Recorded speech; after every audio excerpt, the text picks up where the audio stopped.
ভাল লাগিছে সঁচাকৈ আজি বিটিআৰ গোৰ্খা সমাজৰ 5 বছৰীয়া কমপ্লিশ্যন হোৱাত তেওঁলোকে আজি মোক মাতি আনি গোৰ্খা গৌৰৱ এৱাৰ্ড দিয়াৰ কাৰণে সঁচাকৈ সুখী হৈছে। মই ভাবিছোঁ এই তেওঁলোকে যিটো মোৰ এই ইমান বছৰৰ সমাজৰ লগত থাকি সমাজৰ কাৰণে কাম কৰি যোৱা বিভিন্ন ধৰণৰ কাম কৰি অৰ্গেনাইজেশ্যনত থাকি কাম কৰি যোৱা এইবোৰ গোটেইখিনি চাই পেলাই তেওঁলোকে মোক দিয়াৰ বাবে চাগে তেওঁলোকে ডিচিশ্যন লৈছে আৰু আহি পেলাই এৱাৰ্ডটো লৈ পেলাই সঁচাকৈ মোৰ ভাল লাগিছে।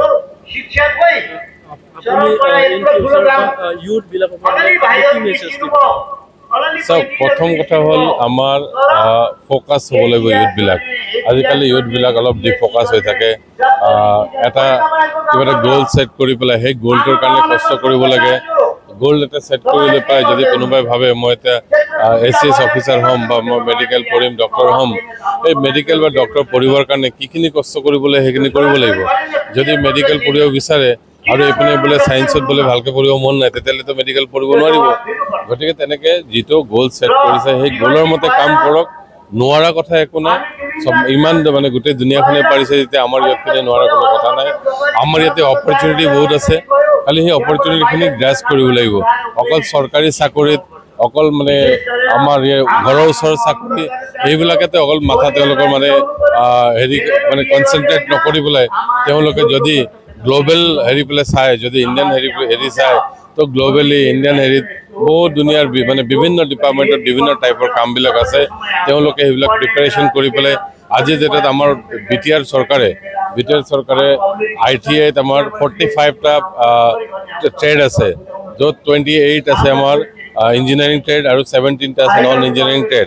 চ' এই 45টা ট্ৰেডত আমাৰ যিখিনি ড্ৰপ আউট ষ্টুডেণ্টছ আছে বা মেট্ৰিক হায়াৰ ছেকেণ্ডেৰী পাছ কৰি পেলাই যিবিলাক ল'ৰা ছোৱালী ঘৰত বহি আছে, তেওঁলোকে ITIত যোগাযোগ কৰি পেলাই তেওঁলোকে কোৰ্চ কৰি পেলাই ক'ৰবাত AC মেকানিক, ক'ৰবাত প্লাম্বাৰ এইবিলাক শিকি পেলাই যদি কাম কৰে তেওঁলোকৰ ইনকাম আজি যদি তেওঁলোকে 5,000 টকা ইনকাম কৰি আছে, 20,000 টকা ইনকাম কৰিব পাৰিব।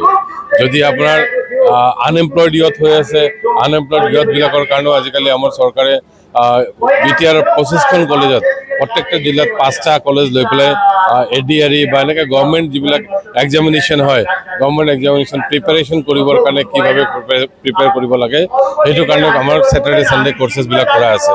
গতিকে এতিয়া গভৰ্ণমেণ্ট স্কিমছ বহুত আছে, গভৰ্ণমেণ্টে বহুত সুবিধা দি আছে, খালি নিজে গৈ পেলাই অলপ সেই সুবিধাখিনি ল'ব লাগিব, ঘৰৰ পৰা ওলাই যাব লাগিব, অপশ্যন বিচাৰিব লাগিব। খালি একবাৰ দুবাৰ তিনিবাৰ যদি ফেইল হয়, এই ফেইলটোক ফেইল বুলি মানিব নোৱাৰে।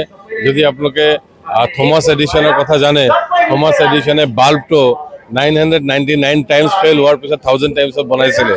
যদি তাৰপিছতে তেওঁ আজি আমাৰ সমাজত এতিয়া তেওঁৰ নামটো থাকি গ'ল। গতিকে কোনোবা এটা ফেইলিয়াৰ হ'ল মানে একবাৰ দুবাৰ ফেইলিয়াৰ হ'ল বুলি তেওঁ বাদ দিব নালাগে। কিবা এটা কামত চেষ্টা কৰি থাকিলেহে তেওঁ মানে এটা সময়ত গৈ পেলাই তেওঁ তেওঁৰ গ'লত উপনীত হ'ব। যিটো আপোনাৰ কেতিয়াবা আপুনি অনুভৱ কৰিছিলে এইটো বঁটা মই পাম বুলি? নাই, মই বঁটা পাম বুলি কাম কেতিয়াও কৰা নাছিলোঁ।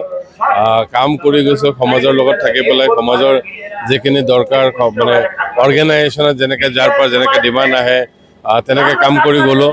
কিন্তু এৱাৰ্ড পাম বুলি কৰা নাছিলোঁ আৰু সঁচাকৈ এৱাৰ্ডটো পাই পেলাই ভাল লাগিলে।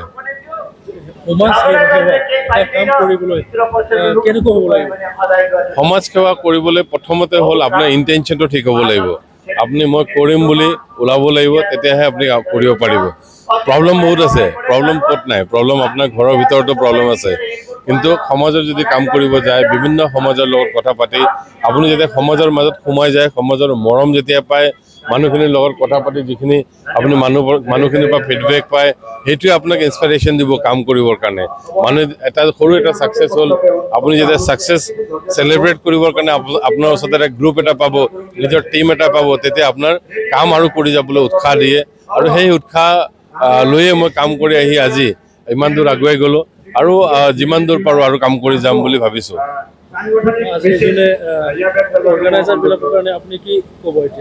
অৰ্গেনাইজাৰসকলক সঁচাকৈ মই ধন্যবাদ দিব বিচাৰিছোঁ। তেওঁলোকে যে এনেকুৱা এটা কনচেপ্ট লৈ আহি পেলাই গোৰ্খা গৌৰৱ বা এনেকৈ কনচেপ্ট লৈ আহি পেলাই আমাৰ সমাজৰ যিখিনি মানে এষ্টাব্লিছ বা যিখিনি মানে সমাজত কণ্ট্ৰিবিউশ্যন দিয়া ব্যক্তিসকলক লৈ আনি পেলাই তেওঁলোকে এটা পডিয়ামত আনি পেলাই তেওঁলোকৰ 5th ইয়াৰ যিটো ফাউণ্ডেশ্যন ডে এইটোত আনি পেলাই আমাক মাতি যিটো এৱাৰ্ড দিলে তেওঁলোকক প্ৰতি সঁচাকৈ মই কৃতজ্ঞতা অনুভৱ কৰিছোঁ।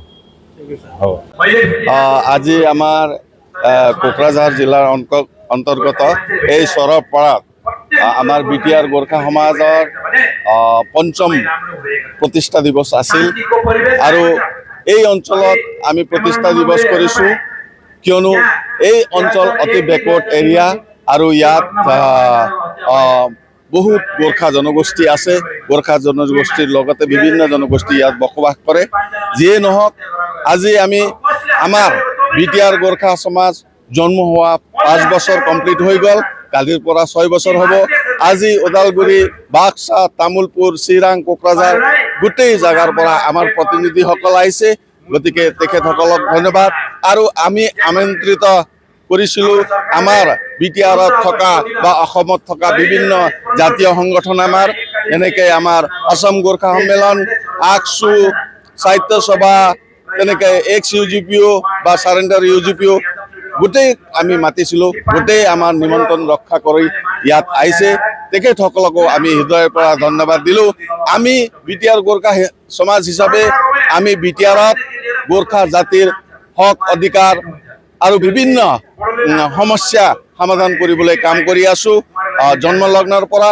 গতিকে আমি এই প্ৰতিষ্ঠা দিৱসৰ যোগেদি আমি ৰাজ্যক এই গোৰ্খা সমাজক সহযোগ কৰিবলৈ আমি আহ্বান জনাওঁ ইনভাইটি গেষ্ট হিচাপে আমাৰ